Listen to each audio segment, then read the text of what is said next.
You know, I can't actually remember which episode he did this in, but they did not make the toy eyepiece very fun to look through.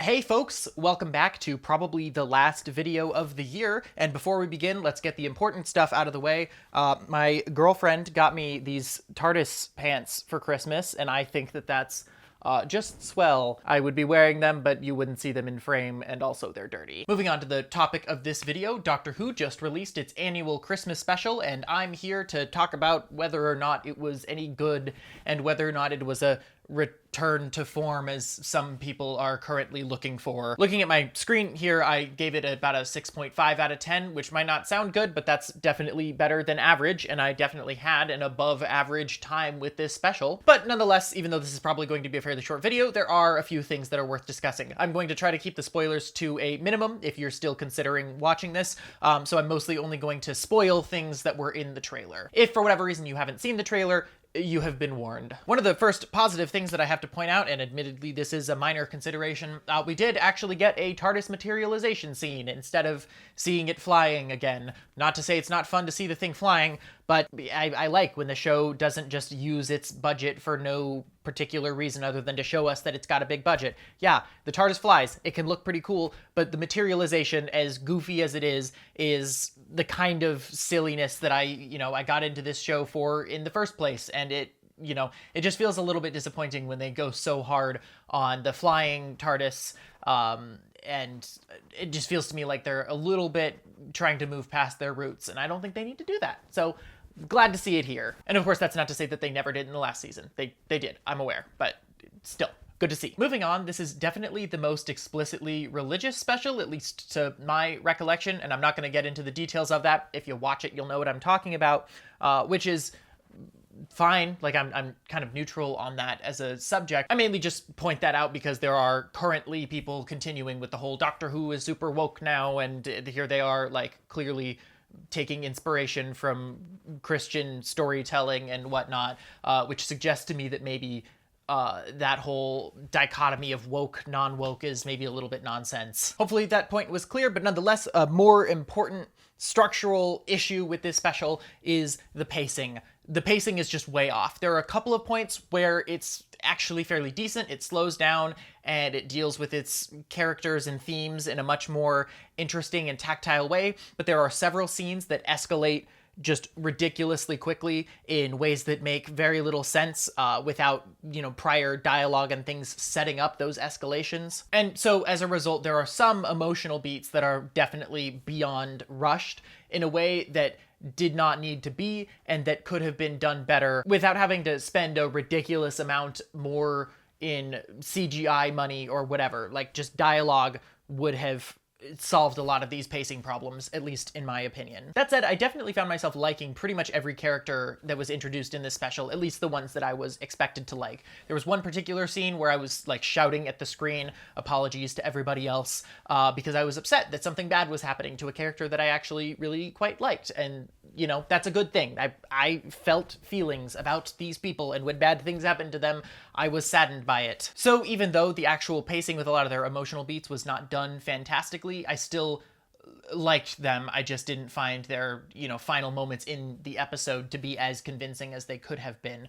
This episode definitely touches on a couple of the things that were introduced in Boom. If you've watched the trailers, you probably know what I'm talking about, at least in principle. And I think that in a certain sense, it kind of enhances that episode's experience by making clear that some of the problems with the villain in that episode are consistent across the board, and so it made the resolution to that episode feel a little bit less like a fluke and more like an actual flaw in the Valengard algorithm that can continuously be exploited. It makes me interested to actually see Valengard pop up as villains again, if for no other reason than to just see, like, how have they addressed the fact that their system has been exploited in very similar ways multiple times. And I'm really trying to avoid spoilers on exactly how that happens, but you know, I want to see, how do they address that? How do they deal with that? Because it seems like it's the same flaw in their thinking that's leading to them failing over and over again when they come into contact with the Doctor. Some of the Doctor's angst in this episode feels a little bit unearned. It definitely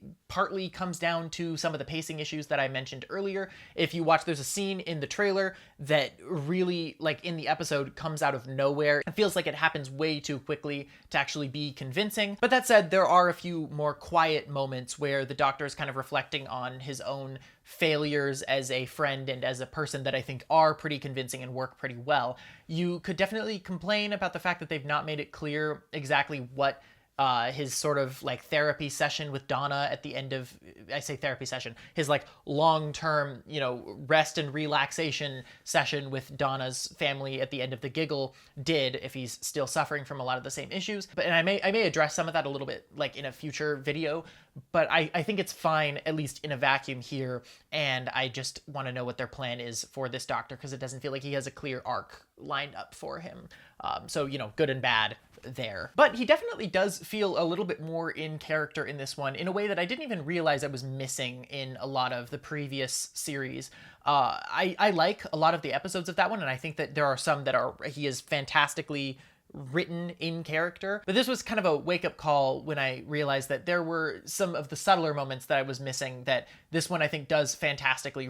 Right towards the beginning of the episode, there's a moment where the Doctor is like doing stuff and he doesn't even realize why he's doing it, and so he has to stop and think about it, and like that whole moment was fantastic. And I think like it, at least for me as a person who just likes Doctor Who as a character, made the special worth it for me, because I was like, yeah, that is fun stuff. That is exactly what I would hope for this particular character. Moving on to the visuals, there were a lot of good visual gags in this episode, and I don't want to spoil what any of them are, but there are several of them. There are moments that even if I didn't laugh out loud, I looked back on and thought like, oh, that was really clever, that was funny, and I found that all like really, really enjoyable. I mean, it's a time hotel, you know, and they made good use of the time hotel. I don't know if I said that. Everyone knew it was a time hotel going into it, but they made good use of that as a visual spectacle, and that was really fun to see. The Tyrannosaurus in the trailer definitely didn't look great. I mean, it looked good in that it was a very detailed model, and it was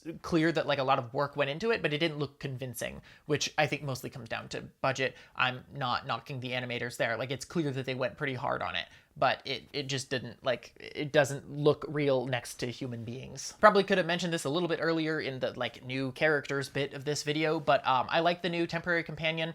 I thought that she was kind of fun. I thought that she was decently well-rounded, even if, again, like a lot of her emotional beats didn't really hit because they just happened too fast. But like on a technical level, I liked them, and I cared about her. There was also kind of a sneak temporary companion in this one, and I understand why people liked her even more.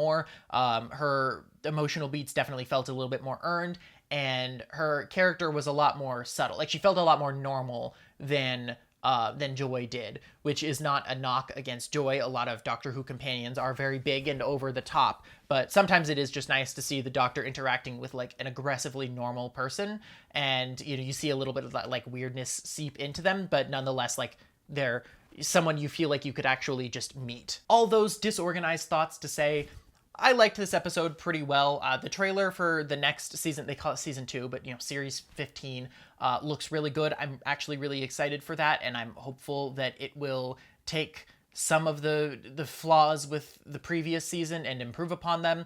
I know that's pretty unlikely just with the way that it was filmed, you know, like scheduling wise, but I hope that they take some of the lessons from the previous series to heart and move forward, making some improvements and keeping things. There are a lot of things that really work about this era, but the glue that holds it together is very clearly not as strong as I think they want it to be.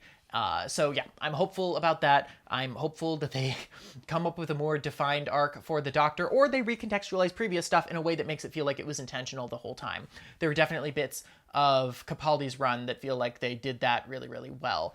So I'm open to it as an idea. I want to see some direction behind this whole thing, and I want to see new people writing. I know there are new writers in the next season, and I'm like really hopeful for their stuff, as long as they're allowed the correct amount of freedom within this universe, because I see like what people are talking about when they say that this special feels like it has several bits that are recycled from Moffat's or RTD's previous eras.